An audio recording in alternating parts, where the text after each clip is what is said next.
What's up, guys? Ronin Man here. Ronin Man, where we talk about men's stuff. Today I'm going to talk about the advantages and disadvantages of adult male circumcision. That's it, guys. Getting cutting it off. Should you do it? I was circumcised at 40 years old, so a lot of experience here. So I'm going to tell you my why I did it, how I feel now, and really the advantages and disadvantages.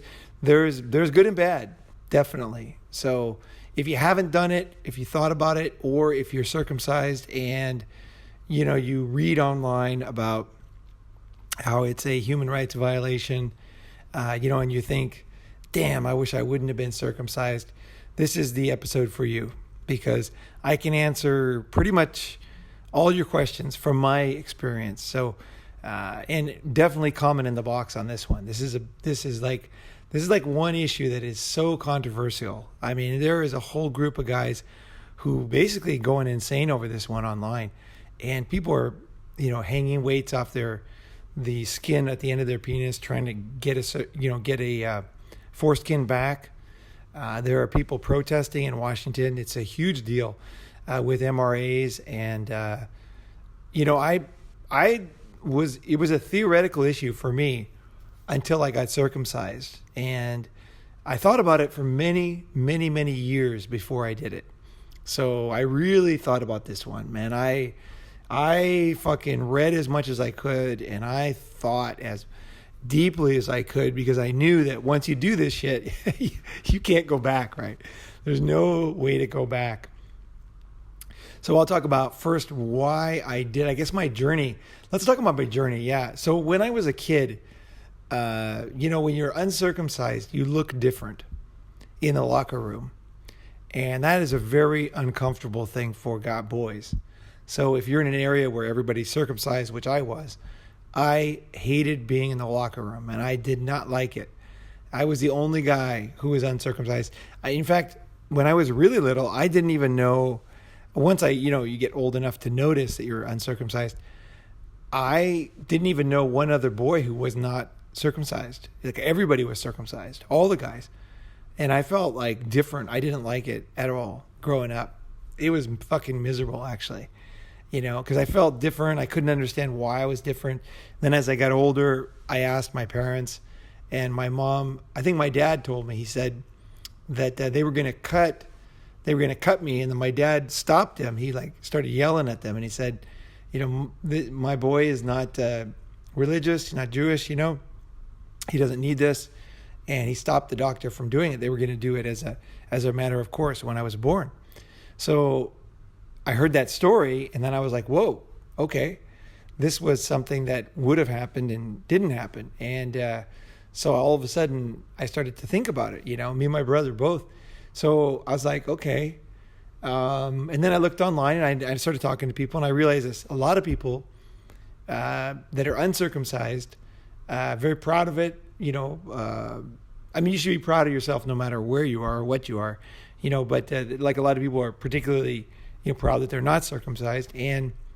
But being uncircumcised, it has a lot of disadvantages too. So I'm going to talk about specifics. So if you don't talk about sex or dicks or whatever, this is not the episode for you, because this is going to be, we're going to get in real stuff here. I don't want to talk about general shit. I don't think general shit helps you. It's your fucking dick, right?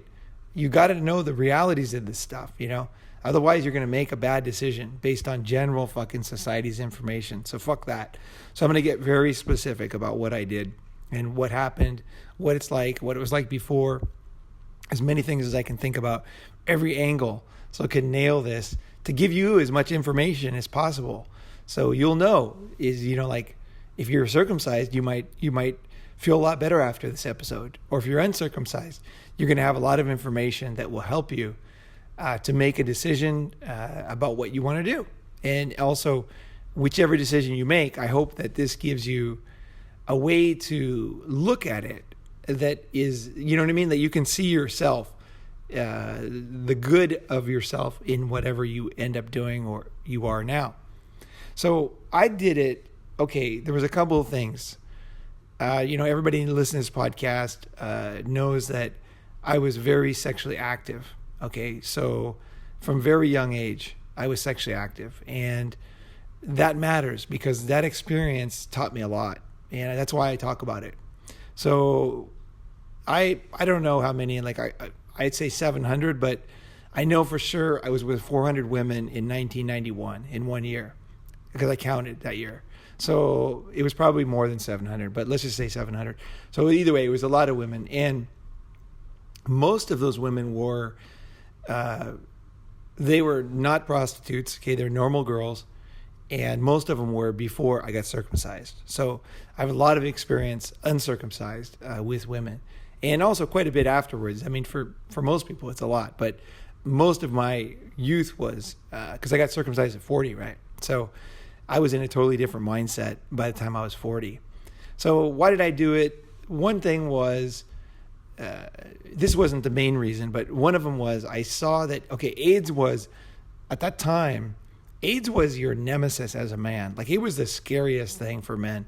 AIDS was crazy. Like, 2 of my friends died of AIDS back in late 80s. Actually, one of them died in 1991. And the other guy died, actually, he did die same year, probably, 91 or 90. 2 guys I knew. One was the guy who cut my hair.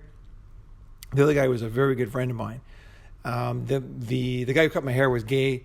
And the other guy, I don't know. He lived in a gay community, but I met him in recovery, and he used to shoot up. So I guess he probably got it from needles or something. I don't know. Fuck, who knows, right? Nobody knows these things. But either way, he was a super cool guy, Scott. He was awesome. And so AIDS was like a big fear when I was growing up. I mean, it was fucking like sleepless fucking nights, man. Fear, like sweat at night. It was so scary. AIDS, nobody understood it. Now everybody understands it. There's drugs and all that. Back then, man, nobody knew. People thought you can get AIDS from a blowjob. I mean, it was fucking scary, right? And so I remember and I didn't ever use condoms. So I was like, fuck. I mean, I was trying my best to suss out which girl was safe for me, as I would look closely at the vagina in the light, trying to look for diseases and things. And also, and that helps, that helps. And also I would do things like use lube, because I knew that the skin tears and blood, that's how you get AIDS, right? It's got to be blood. And it's not that easy to get AIDS. Even we knew that back then. So when a girl's well lubricated, then there's going to be much less chance of skin tearing, right? So I was like always very sure. I was very careful to make sure the girl was either really well naturally lubricated, or you start out with lube and then she gets lubricated or whatever. But make sure that there was not a lot of tearing of skin, especially when you're uncircumcised, because that skin. Okay, the way I look at my dick back then, it's like a flagpole. Okay, your dick's like a flagpole, and you either got a flag on it or no flag. When the flag's on it, the wind whips it, and it rips and tears. If you look at an old flag, it's all ripped and torn, right? Eventually, it just becomes a rag, right? And your dick is like that when you're having sex. When you're uncircumcised, there's that flag just getting whipped around and torn. And when there's no flag, your dick is just much more, what do you call it? Like, it's just resilient to the wind, right? What does wind do to a fucking metal pole? Not much, right? It just, maybe moves it a tiny bit, right?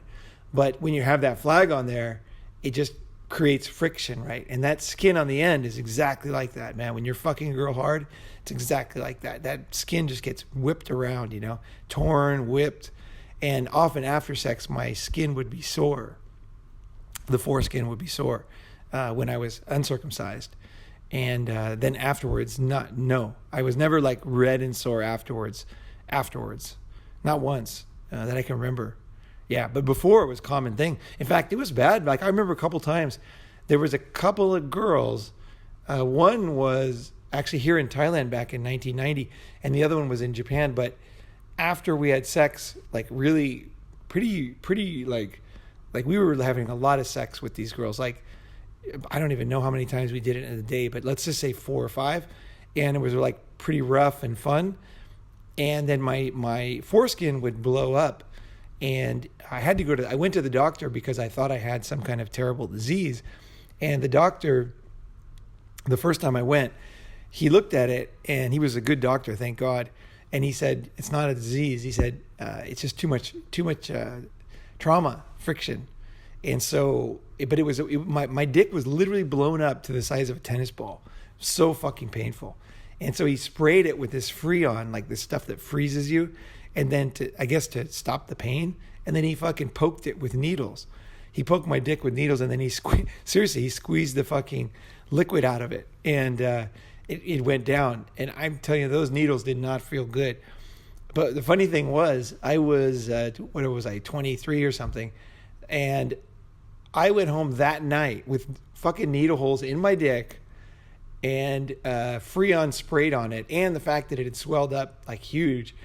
And I fucked her that night. I cannot believe it. I couldn't, even at the time, I could not believe it. Your dick, and this is part of the episode, is that your dick is incredibly versatile.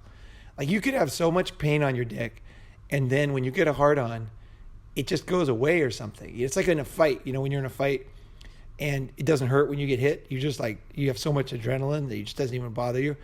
That's how your dick is. Your dick is one of the most versatile things on your entire body. There's two things that heal very quickly and are incredibly versatile, and that's your tongue and your dick.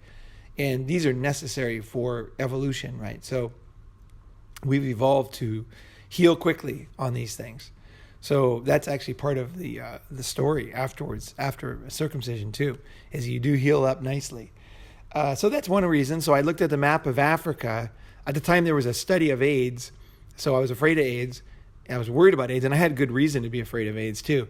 But I looked at a map of Africa, and they had countries where you were circumcised and countries where guys were not circumcised, and AIDS was growing rapidly in the countries where guys were uncircumcised.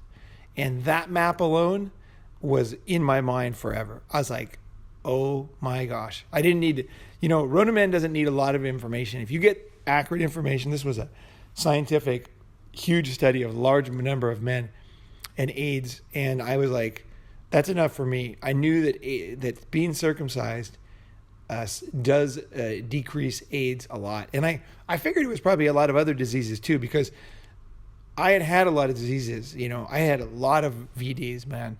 And I think from my own experience, I found that there's things you can do to limit them. Even if a girl has something, if you take a piss right after sex, right away, I get up and take a piss. I make sure I drink a little water before sex so that I can piss right away, because that pushes it out of the pee hole, right? Any kind of thing that's in there. And also, I wash it off right away. And I always do that after sex. Always. It's like intense, because even if the girl doesn't have a disease, she might have like a yeast infection or something. That can fuck you up too, right? You don't want that. You don't want anything on your dick. You want clean money running machine, right? So I would always cut it off. I would always wash it off and then cut it off. It's the episode here, after sex. And so when I saw that circumcision could stop AIDS, I knew that also circumcision would stop other diseases. And now the studies have proven that, let's see, I got the stats here somewhere. What are the stats? I don't have that. Where are they? Shit, I don't know where they are. They're it's way down. Oh, here we go.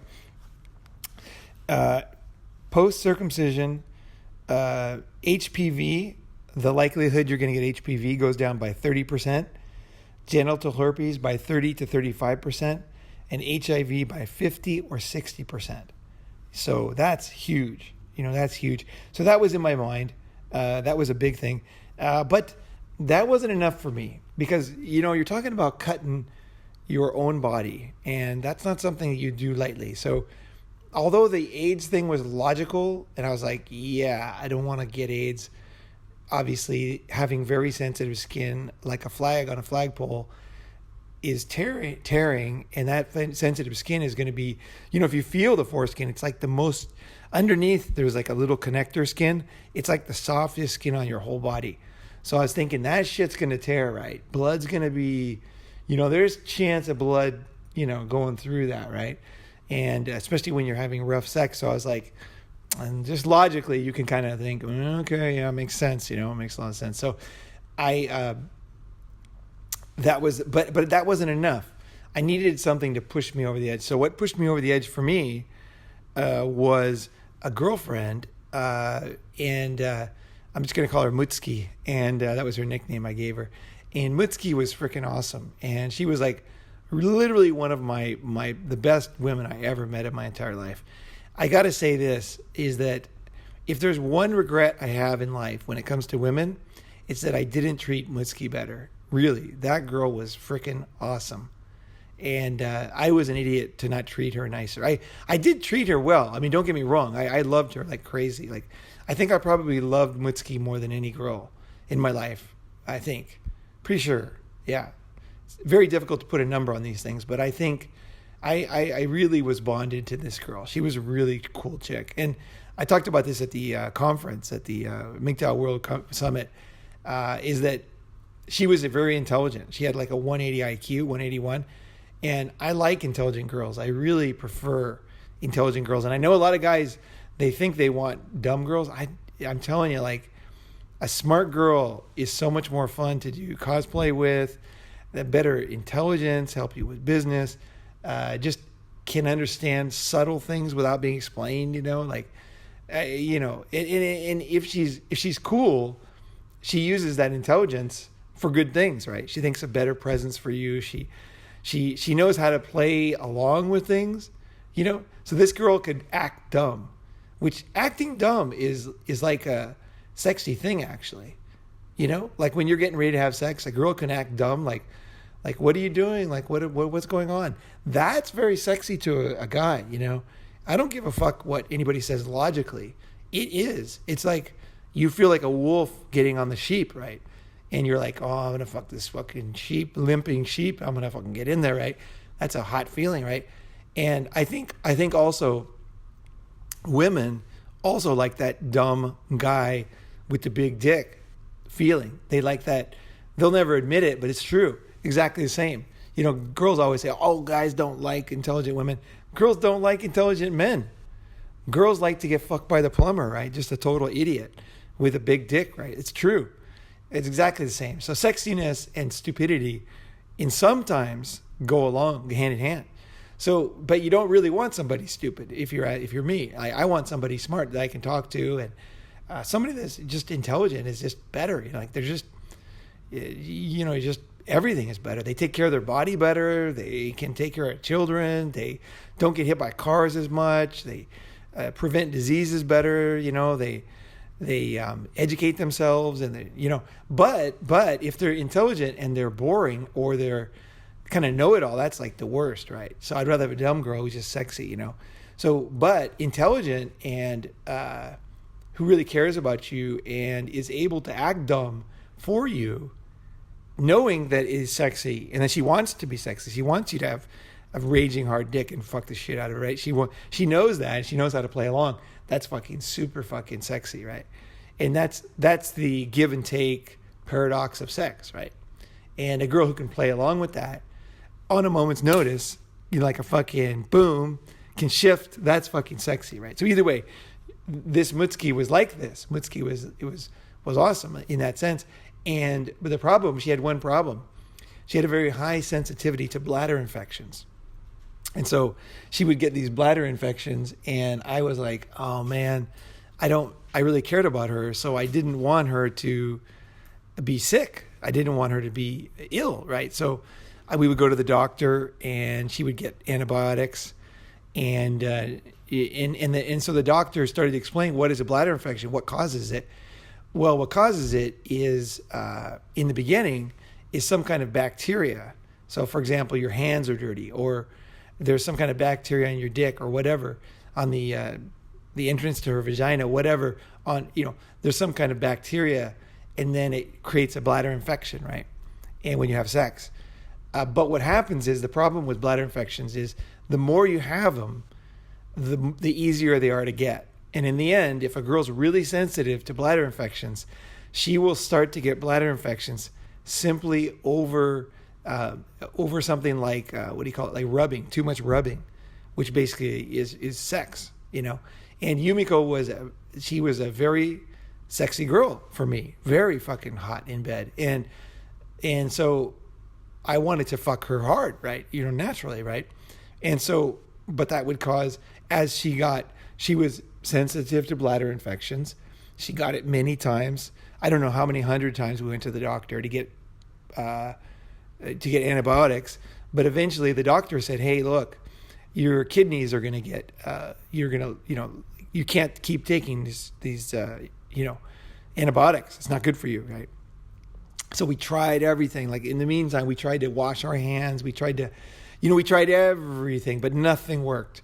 So she kept getting these bladder infections. And so finally the doctor said, look, maybe it's because you're uncircumcised. So maybe the bacteria is underneath your foreskin. And so that was the thing that I used as my emotional motivator, as I did care about Mitsuki very much. And I didn't want her to fucking have failed kidneys, dialysis and death, right? Serious shit. Kidneys are fucking important, right? And it didn't work, by the way. She went down that road anyway. And it was very, very, very sad for me. Fucking incredibly sad. Like I said, it's my biggest regret when it comes to girls, is that I didn't know more. I wasn't able to do more. And I wasn't able to protect Mitsuki from this insidious situation that she had due to her sensitivity to bladder infections. It was something I couldn't understand. I wasn't a doctor. We did our best, but it wasn't enough, So I thought to myself, okay, I'd been with her for a long time, and she was one of my girls. And she knew that, we had like threesomes and everything, so she knew there's other girls. But I just thought to myself, okay, I want to protect her. Here's my good excuse to go ahead and get circumcised, finally. So I went to China. And I moved to China, and I was in China. Oh yeah, in Japan. Okay, so in Japan, I checked into circumcision, but there was a famous doctor in where was it? Yoyogi, a very famous doctor, and he was famous for doing a good job of making the dick look good afterwards. So that's a key thing. They can do it where you look better afterwards or you look worse. So this guy was like a cosmetic expert. And Japanese doctors, or any Japanese professional that's very good at something, they're fucking good, right? So I knew like this guy was going to make it look better than somebody else. And I thought, okay, I'll use this guy. It was expensive, but I thought, okay.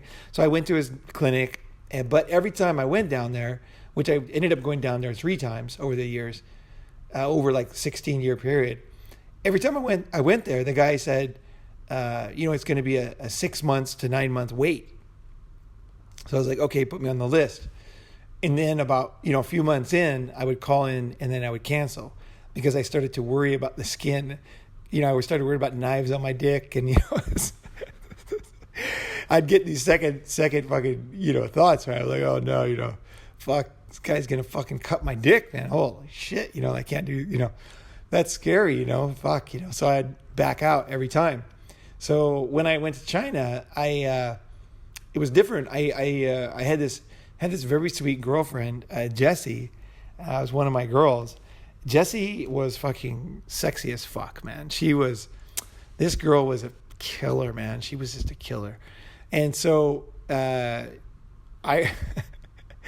was hanging out with Jessie one afternoon, and we fucked. And then I was laying there, and I told her English was perfect too. She was a very good English speaker, and I couldn't speak Chinese yet. She was teaching me Chinese, actually. It was quite fun. But so I said to Jessie, hey, I'd like to get circumcised. I mentioned it. So she got on the internet, and I didn't know this, but she got on the internet. She found a doctor there in Shanghai where I was. And she said, oh, here's a doctor, and he specializes in circumcision. So I was like, really? I was like, no way. She said, let's go down there. So she said, I made an appointment. She called already. I was like, what? She's like, yeah. Because like nothing in America or Japan is that easy, right? Everything medical is a fucking pain in the ass, right? China is like, at the time, it was so easy. It was like, it was like making an appointment to I don't know. It's like going to a convenience store. So easy. The medical stuff. You just showed up and did it. That was easy, Wait in line and fucking do it. It was great. So it was a Sunday, I remember. It was a nice afternoon. And we went down there and met Dr. He Yishan. And so Dr. He was like, he looks at me and he was like very, very fucking nonchalant. He was like super, he wasn't like the Japanese guy where he was all serious. He was like, hey, Baolo, you know, that's my Chinese name, you know, he's like, Baolo, you know, he's talking to me in Chinese, and I was like learning from him, you know, and I was enjoying the afternoon, like, and then we finished, and then we were walking away. I remember me and Jesse were walking away, and then she said, oh, the appointment is booked for tomorrow morning at 8. And I was like, what? I was like, you booked an appointment? She's like, yeah. We go, yeah, didn't you want that? I'm like, oh, yeah. So here we are, fucking booked for 8 in the morning. So I only had one night to regret or second guess or whatever. So I went to sleep. I fucked her, you know, for sure. You know, I knew I was going to have surgery the next day, but I was still thinking I might back out. Even when I went down to the hospital, I was thinking I can always leave. I don't have to do this, you know. So I went down there, you know. Dr. He was just like he was in the night before. He was all super friendly. He's like, hey, hello, you know, like lay here, take it out. Okay, here you go. And he was always joking around. He was very easygoing, right?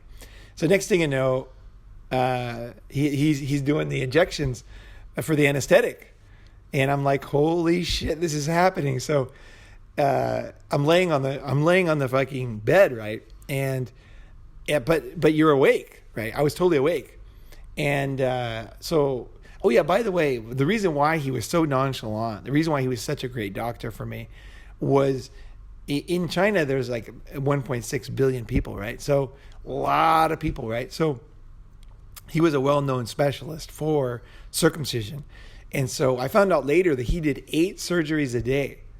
You know, Chinese doctors, man, at that time, they were like fucking machines, man. And he did 8 a day. So it's like shooting hoops, right? You know, when you shoot hoops all day, you're all warmed up, right? You start hitting a fucking 3, right? Because you're all warmed up. Your arms are all warmed up. Doctors are exactly the same way. You don't want a fucking doctor who's not warmed up. You don't want a doctor who's doing a surgery he hasn't done in months. Fuck that. That's dangerous as fuck. You want a doctor who's warmed up. He's ready to go. You don't want a doctor who's tired. You know, he's not paying attention. But you do want a doctor who's like, he's fucking warmed up, right? I do. That's what I look for, these kind of things, because I know how my body works. When I'm warmed up, I perform better, right? When I'm doing stuff on a regular basis. If I do yoga like every day or 2 days, I'm solid, right? I let it go for 2 weeks, completely different feeling in my body, right? And also my flexibility, and I forget the order of the poses, you know, just little things I forget, right? Naturally, right? So I was like, okay, this doctor's, you know, I found out later, you know, but that was why he was so nonchalant, and he was like, he wasn't worried. He's like, this is going to be fine. You know, you're going to be fine. So either way, I'm laying on the bed. He's got my fucking pants down. He's got like needles in my dick and like wherever the fuck he put them. And I'm sitting there, and I can kind of, if I kind of look, I can kind of see what he's doing, right? So I was like, no, I can't watch. So he said, so he allowed, yeah, that's right. He allowed Jessie to come in with me to the operating room, which was great. So she was talking to me, and I said, Jessie, can you stand, like, you know, so that you're kind of like leaning so that I can just see your face leaning towards me so I can't see my dick?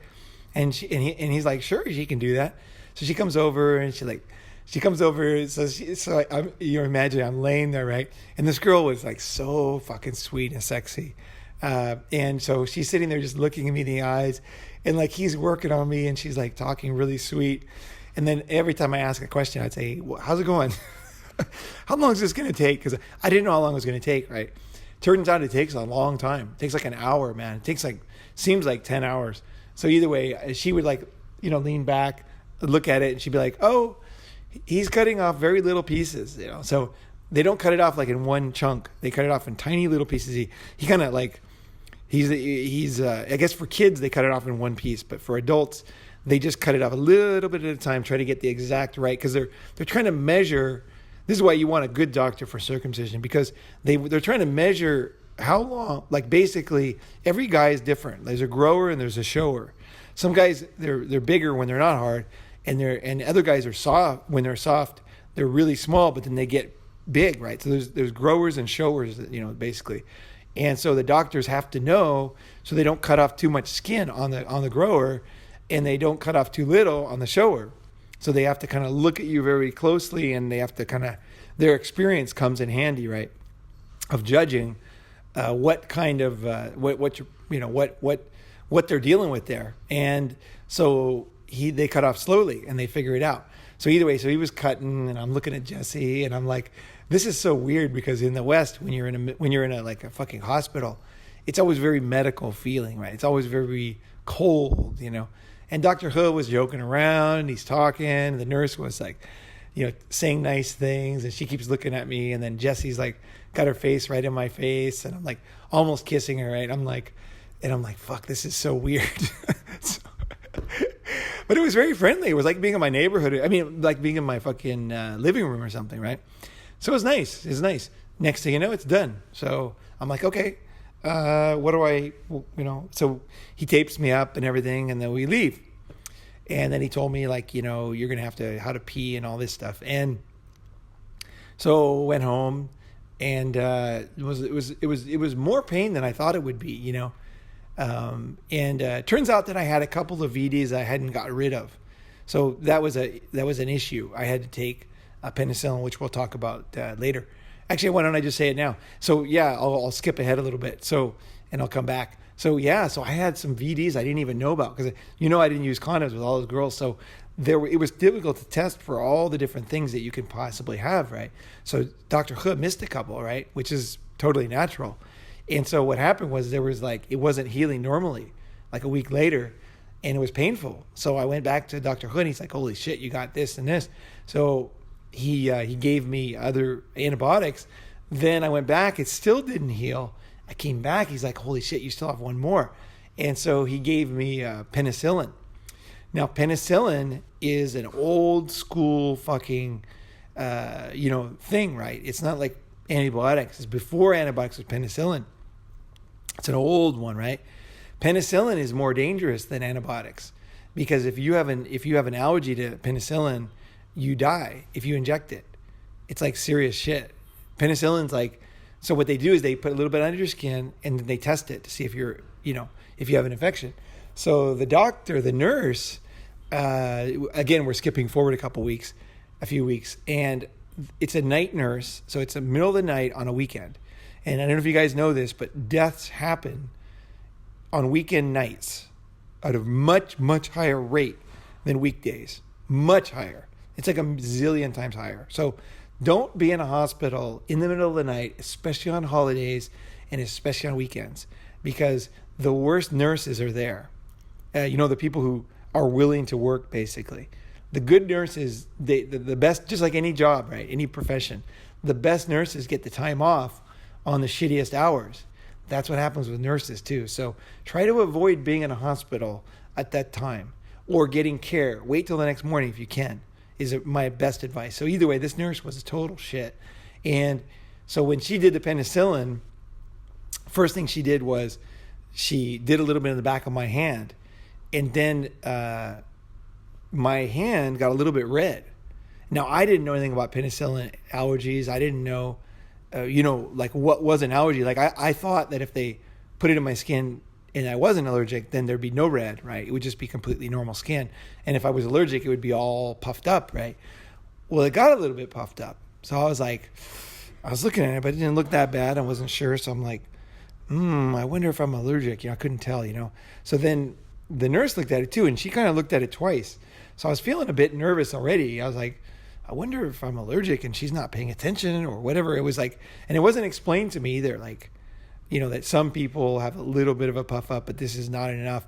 Either way, there was no communication, and she didn't communicate. She was just like a machine at late at night. And I'm sitting in there, it's like 3 a.m. or whatever it was. It was late at night in the weekend. And I don't know why it was so late. I got penicillin. I can't remember why. But either way, it was late at night. And we were all like zombies, because in China, they love intravenous medicine. So everybody's sitting there with a fucking drip in them. We're all sitting there like zombies waiting for this fucking very, very bitchy fucking nurse. So I was like, and then she nodded like it's okay. So I was like, okay. And so then she put the penicillin in my hand, and then she went to help the other patients. And I was talking to Jesse, and I wasn't paying attention. Well, I looked at my hand. My hand had swelled up to like 2 or 3 times its normal size, or whatever. I don't know what percentage. It was huge. So I looked at it. I was like, holy shit, my hand's all fucking swollen up. So the nurse like looked very worried, and she started running around. And my mom is a nurse, so she's a trained RN, so RX or whatever you call it. So I called her. I was sitting there on the bed, my hands all swollen up. I called her with my other hand internationally, and I said, "Mom," I said my hand. I told her the story, and she said, and my mom, who's knows what's going on, and she said, "You're gonna die," and that was, my mom is a very straightforward person, and a lot of snowflake type people would be very upset with somebody telling them they're going to die, because apparently you're supposed to worry about people's feelings with this stuff. I don't think so. I prefer reality at all times. And so when my mom said, "You're going to die," I thought, holy shit. Like, it was like my hand was swollen up. I felt terrible. I'm on the phone. Just imagine, it's like 3 a.m. I'm in China. Nobody speaks English. My Chinese was not that good yet. It was not good at all yet. And I just had this girl who spoke English, and she was freaking out, and my hand's all swollen up, hurts like hell. And my mom just told me I'm going to die. And I was like, "How long?" She's like, "Minutes." So I fucking said goodbye. Fucking said goodbye to my mom. It was very fucking intense. And very fucking intense. And I was sure I was going to die. And I wanted to say goodbye. I wanted to thank her, for everything. It sounds intense now, but it was fucking true, because I didn't want to miss the opportunity I was given of knowing that I was going to die very soon. So I wanted to take advantage of it, and I did. So then we're sitting on the phone waiting, but I'm not dying, right? I'm not fucking dying. And so now my mom could not see my hand. She knew that it had swollen up to 3 times the size, and that's like not good. That's infection. I mean, that's a reaction, right? But she didn't know the whole story. So I was sitting there, and she couldn't imagine the whole story, actually, because I have very high pain tolerance. So me sitting there, what had happened is, here's what happened, is that the needle had missed the vein. And so all the liquid from the whole bottle had gone into the skin of my hand. So just imagine a whole bottle of penicillin was in the skin of my hand. That's how big your hand gets. Huge. And those bottles are massive. And so I'm like, fuck, So I'm going to die. I'm just sitting there waiting to die. And I had said goodbye and everything and didn't die. So I'm just like, holy shit, I'm still alive. So, it's like you just go through these, like, it's like this emotional upheaval, right? It's fucking intense, right? Okay, I'm alive. But now I realize, like, okay, I'm definitely not going to die because I was still alive after 15 minutes. Now, I felt terrible. It was like 3 a.m. I felt very alone. I had just gone through this massive emotional trauma. My mom is like crying on a phone or something. I don't even remember. And so now I just got the pain of the fucking hand, and we still didn't know what it was, but we didn't know that they missed the vein. Later we figured it out. So these are the kind of things that I went through with my circumcision. And the other thing I want to talk about, and that was actually a very good experience looking back, because I was proud of myself. I didn't freak out. When you're going to die, you're going to die. You will die. We will die. I will have a final breath. That is a fact. And I want to basically not be a pussy at that moment, especially. That's the moment. That's a moment I really want to take advantage of. And not be like a fucking, I don't know, just like a useless person that can't handle tough things, I'm a man. I'm up for anything. And I know that I'm going to die. So I'm up for death. Absolutely. And I'm up to do whatever I need to do. Like if I knew I was going to die in a fire, 100%, but I had a chance to save a person or a dog or something, but I knew I was already too burned to live, whatever, I would want to help that person as a final thing. I'd like to be not emotional about it. I'd like to be very fucking somewhat, heroic. I want to be heroic about it. I want to be there for my friends. I want to be there for my family. I want to be there for myself. I don't want to be lost in some fear, running around like an idiot. And then, again, this is not like a tough guy thing. No, this is like you only have a few fucking moments in life that really matter. And I think saying goodbye is a big one, right? I think it's a fucking huge one. If you get the opportunity to say goodbye and to verbalize something you had never said, that's pretty valuable, right? You should definitely take advantage of that. So, okay, so let's see. So that was fucking intense, man. That was fucking, even talking about it's intense. I don't think I've ever talked about it. So that's one of the things, okay, talking about uncircumcised is a lot of girls and people say that when you're uncircumcised, it's like girls love it. They fucking, like they think it's sexy or something. I can tell you this. I don't know if girls love it or not, but I didn't have one woman ever tell me she liked it, ever. I didn't have anybody complain about it either, but I never had anybody say they liked it. So I think women are lying on this one. I just don't think women really care that much about men, to be honest, especially sexually. They just don't care that much. That's one of the realities of life, is that, you got to care about yourself. Like, girls don't really care that much about you. The society's assumption is that men are very uncaring in bed and very just trying to get what they want. But every single study has proven that what men want to hear in bed the most is the woman says, "Don't stop," and it feels good. And that is because the man feels great happiness when he makes the woman feel good, when he makes her feel pleasure. That gives a man the most happiness. Those are the two top things guys like hearing in bed statistically. Women, it's who's your daddy, making her call him daddy, and then what was the other one? Something else that was not about the man. So it's men are fundamentally different than they're portrayed, and you are fundamentally different. And I'm not saying you're fundamentally different. I'm saying look inside yourself and find out. Maybe you aren't. Maybe I'm wrong. Find out, right? I personally am very sensitive. I care about women. I care about men. I care about people, And I'm sure I have been with women that really care, but it's interesting that nobody ever really cared about it. Like, if you look at like gay guys always would tell me, like, "Oh, you're uncut. It's so cool." You take a piss and like guys can see, right? So, or you meet people along the way, they ask you and you talk about it, and they're always like, "Oh, that's so cool." Gay guys really care about dicks, man. They fucking care. Women don't really care about dicks that much, honestly.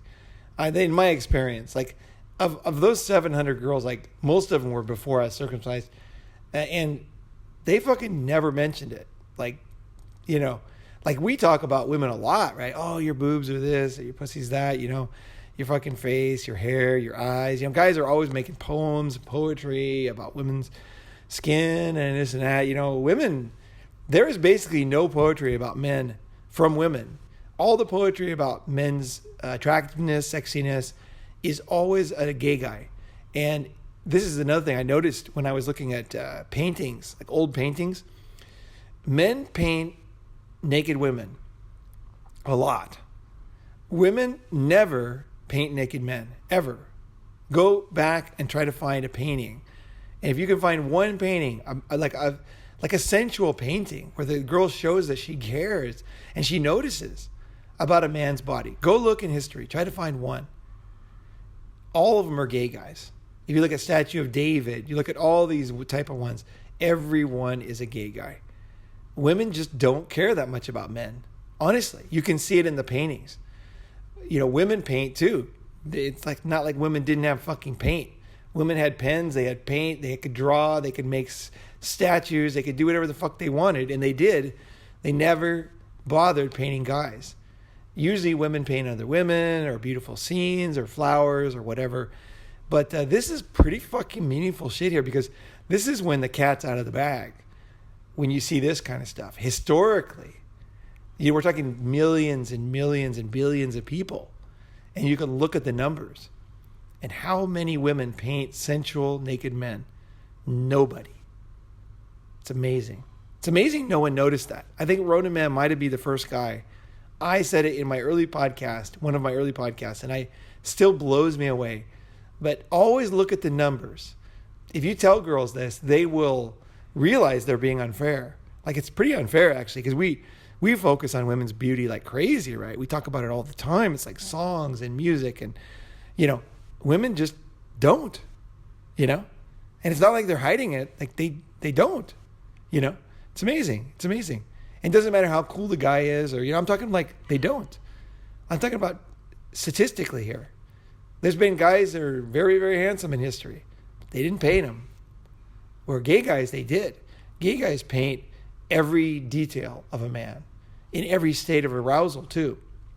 You know, I never saw a painter paint a naked, sensual man. I've never even imagined like a woman painting a man with an erect penis. You know, things like that, right?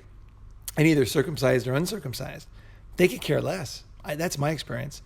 Women just don't care. And if you understand, just like accepting that I was going to die, accept life.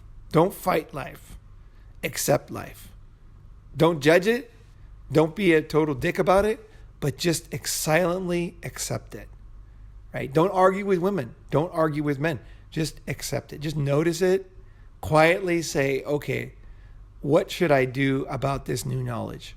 Right? And so, so circumcised, uncircumcised, the women don't care. Okay. Next thing, so I did it in China for a couple of reasons.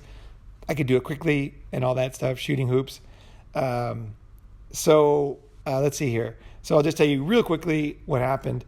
So the day, I'll just go over like the process of getting circumcised. So there was the day before I talked about, and that was like kind of like easygoing and fun, and I didn't think it was going to happen. And then the next day was the actual circumcision at 8 a.m, and that was sweet Jesse's face and my face, and I was like, holy shit, I'm doing it. It's done. I was so proud of myself because I wanted to do it for years.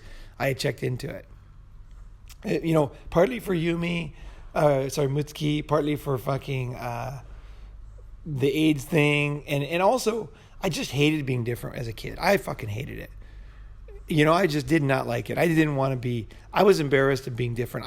I still had this kind of like old resentment of this kind of locker room period of my life, right? Which was way over. But either way, it's still, these things, they don't go away easy, right? So I was like, I just want to fucking cut the skin off, you know, fuck this shit. So, okay, now after the surgery, okay, so I was in pain, went home, had, you know, bandages all over. I felt pretty good actually, because, you know, you got pain pills and stuff. Everything was fine. But then, you know, you have to piss and stuff, and it's not very fun. But it's not so bad. Pissing's not that bad. Now, here's where the bad part was. Okay, so the bad part was when I would go to sleep, and then Jessie was with me. Jessie was with me like a fucking, like a magnet the whole time. She was with me from the beginning to the very end. So here I have this girl. She's so fucking sexy. She had like 1.25 inches long vagina. That's how short it was. And she had no natural hair. So she was completely hairless pussy with tiny little opening. And she also had a big tits. She was amazing, man. She was totally natural. She was like 19. She was so sexy. Fuck, she drove me insane.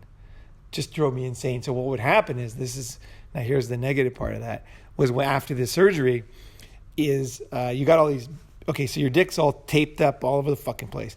Now the tape goes on to the most sensitive part of your body. And usually you can tape, let's say you have a cut on your arm, right? You don't put the tape on top of the cut, right?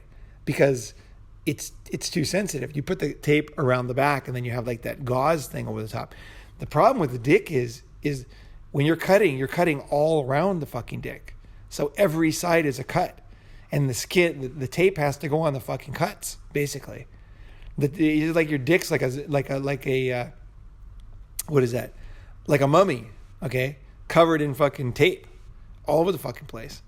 And so what happened was I'd wake up and I would have a fucking hard on, and it fucking killed, man. I cannot tell you how bad it hurt. And what would happen is it would rip the fucking tape off of the fucking sores of my dick, which was so goddamn sensitive.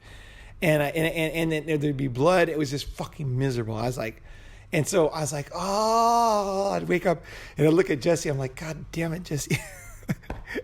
Because I was thinking about her. I was rubbing against her. It was like, it was definitely part of it. She was so sexy. Sometimes I get a hard on even awake. I was like, oh no, not again. And it would rip off again, you know, and like, so I went to Dr. He and I said, Dr. He, I was like limping. I'm like, Dr. He, you need to help me. What do I do? What do I do? And he was ignoring me, right? He was being a total dick. I'm like, why? Why are you doing this? Finally looks at me, he goes, Hello? He goes, Baloa, the problem you're having is not common. I'm like, what do you mean? He's like, guys don't basically get a hard on after this surgery. So he goes, I don't have any fucking sympathy for you. Because he's an older guy, right? And here I am, like, even though my dick is like just fucking pain and cuts and VDs and covered in tape and post-surgery, I'm still getting hard-ons. And so he's like, he goes, Baloa, that's a good thing. So every time I fucking things ripped off in the future, I'm like, okay, it's a good thing. It's a fucking good thing. Ah, it's a good thing. Ah. So that was what's going on there. Okay, so as it went forward, like I said, I had VDs. We got those taken care of. I told you about that, and the hand and everything. Now I'm now cured. My it's healed up. I called Dr. He. He said it's okay to have sex. And I remember the very first time, man, it was scary because it feels like your dick feels like a Jack in the Box. Like it's just going to rip open and like pop up and be broken, you know? And like so scary the first time. And I did it early too. I couldn't stop myself with this fucking Jesse, which just drive me insane. So I'd be like, oh, I was like, and I thought, I think I'm ready. And I did it. And I was like, and then I was super depressed. The reason why is the very first time, man, after you've had that soft, sensitive skin on the end and you don't anymore. Okay, now here's one thing they did in a long-term scientific study in Africa of circumcision of adult males is they tested them over time. And this is one thing which I didn't know at the time. But when you first have circumcision, you're going to be, what is it?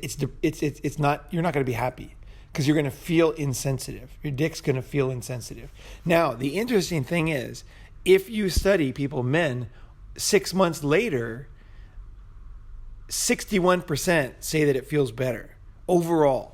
Okay, not it's more sensitive. It doesn't get more sensitive, but overall, and I'll explain that later. But 61% are happy 6 months later. But pretty much everybody right afterwards is not happy. And I regretted it so fucking bad the first day. I felt like there was no hope in my life. It was such a terrible feeling because I just didn't feel that sensitivity I felt before. And I was like, and I didn't know that it could get better later or that things would change or whatever. I just thought, oh my God, what did I do?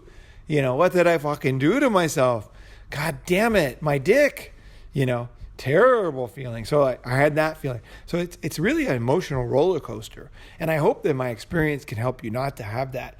Whether you do it or not, or you've already done it, or you know it's already done to you as a kid. I hope that I can help to heal and help you to accept and see yourself the way you are right now, right? So things change, okay? Sex changes, really changes a lot. When I was uncircumcised, I liked women to always be very, very soft with my penis. Always. I liked that kind of like a cat licking something. I always wanted this like big fucking anime eyes and like submissive look and just kissing and licking. That's what I loved. That was my favorite thing when I was uncircumcised. Like I just dug on any chick who would do that for me, you know? I didn't like spitting on it, being all rough or, you know, face fucking, none of that stuff. I didn't like any of that stuff. I didn't even think it was attractive. It kind of hurt for me, actually. Partly, I think it was because I was uncircumcised. Partly, I was having so much sex uncircumcised that I was always like sore and raw, always. No condom, hundreds of women, like all day, every day. Like I was sore, right? So I did not like anything rough until, now here's when I was uncircumcised. I used to like rough once I was hard because again, once you're hard, you don't have any, it's like that adrenaline in a fight. You don't feel anything. You can be so goddamn sensitive before you get a hard on. Once you do, you're like a RoboCop all of a sudden, you know? And so it's weird, the transition. But I usually didn't want girls to blow me.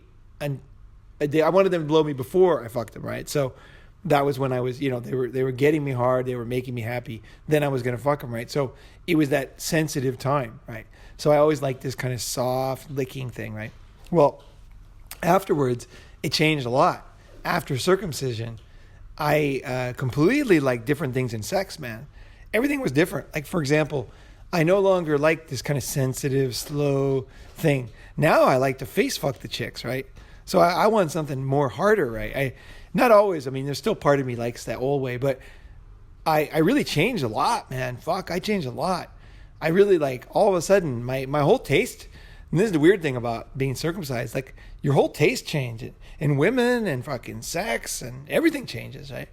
How you do it and foreplay and fuck, it changes a lot, man. So let's see here. So that was one thing. Let's see here. What's next here? Let's see. I'm trying to get a couple notes here. I feel better. I like being in the locker room like one of the guys. I like that feeling now. I just look normal. It's like one of the dudes. Because most dudes are circumcised. In life, and I don't really have any regrets about it. I don't know if I would do it again or not. I'm not sure. I'm not 100% sure. But I'm glad that it's done. Yeah, I would say overall I'm glad it's done. Yeah, I'm glad it's done. I have tiny little regrets once in a while because there is that kind of sensitivity. One thing that definitely changes, the biggest thing, is jerking off. That's the biggest thing. Sex with women is not that different, really. Except for you like it rougher and things like that. People say that you last longer. I never had that problem. My first time I had sex with an older woman when I was very young, and the girl told her sister, her sister said, I think that was his first time. And she said, no way, like he lasted a long time. And she's like, I think it was his first time, and it was. And I never had a problem with lasting a long time. So I don't know, maybe some guys, when you're uncircumcised, you have a problem with that. And then when you're circumcised, you don't. But I did a little reading before I made this episode. I would not do it because of that. But I think there's other ways to if you have that issue, I would find other ways to solve it first. And don't worry about that. I didn't notice a difference in that. But I'll tell you what I really noticed a difference was in jerking off. Huge, huge difference. And jerking off is better uncircumcised. For sure. For me. Because it's like the skin is like a natural fucking tube that goes around your dick kind of. And it just allows you don't need lube, basically. Like I never used lube to jerk off when I was uncircumcised. I would just use the skin, and that was easy. And it was, you don't need to be prepared. Like I could do it anywhere, like a public bathroom. I can just go in the bathroom, jerk off. I could do it in my car, wherever I wanted to. It didn't matter, If I was alone, camping, whatever, I just do whatever. Didn't matter. I didn't need to get anything. Didn't know water. Didn't need to lick my hand or anything. No lubrication at all was necessary for me. But after, you definitely need it. You need some kind of lubrication. So that's a little bit of a hassle. You can use spit or whatever. But I would say masturbation is one thing. If you're a MGTOW monk who's never going to have sex and you're uncircumcised, I would never do it then. Yeah, I wouldn't do it. If you're uncircumcised, don't do it if you're MGTOW monk type. And don't do it if, really think about it. Listen to everything I said. I'm happy to answer questions. If you have any specific questions, put them in the comment box below. I've thought about it a lot, and my apologies to anybody who's on the side of, protesting for men's rights and everything, because I like MRAs, but I think MRAs are a little off on this one, personally. If you listen to my, what do you call it, like story here, you'll realize that it's not simple. It's not fucking simple. And I would say overall, I'm glad I did it because you get less diseases. And also one last thing was when I used to surf, or when I surfed, when I was uncircumcised, I would get it would be, like I said, it was often sensitive because I was fucking all the time. So it would often, the sand would get underneath the skin, and that was a bad feeling. I didn't like that. That sucked, actually. Sand under your fucking foreskin when you're a little bit sensitive sucked ass. That doesn't happen now. So a little more versatile, lower chance of AIDS, lower chance of, I believe, all venereal diseases. Just because you're washing it off easier, it doesn't stick underneath the skin. Just look at a fucking greenhouse, right? It's like it's covered up, and look at any kind of petri dish or whatever. if you stop the water from moving around, the water gets, all messed up. And then moving water, moving river doesn't get like that. So anytime the foreskin is there, it's going to trap some kind of water, or what do you call that? I can't even think of it, underneath the skin, and that will create infections easier, naturally. So that's something you should think about.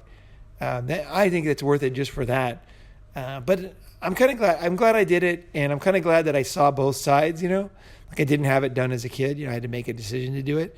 So yeah, I'm open, guys. Again, this is just my experience. Not telling you what to do. If anybody does want to get circumcised, I'm happy to introduce you to my doctor in China, Dr. He. He was absolutely great, and it's like much cheaper than other countries.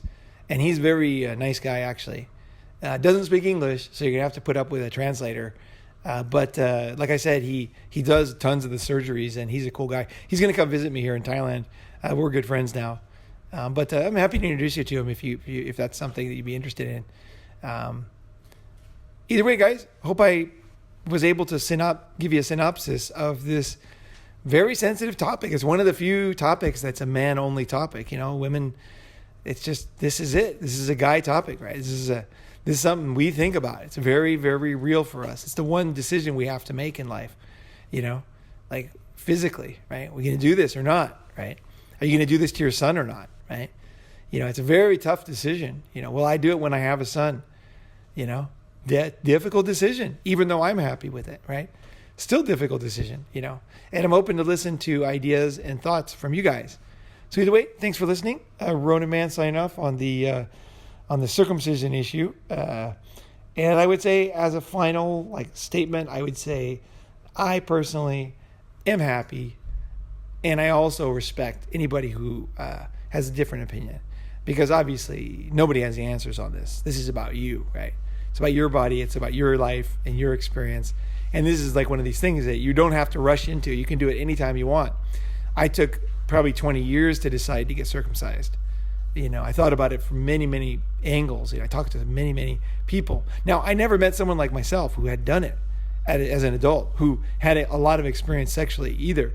I think the sex experience is a big part, because if you just knew the other one, just being alone, that's one thing. But I think with the sex issue, I think you're better off, right? I think you're less diseases. That alone is enough for me. I don't want to get AIDS. I don't, even if you can, get rid of it, I still don't want to get it, And I think I don't want to get any of these other things too. And actually, interesting enough, I have not had one STD since I got it. So maybe it's partly because of that, That's my true experience. I have not had one STD since I was circumcised almost 14 years ago.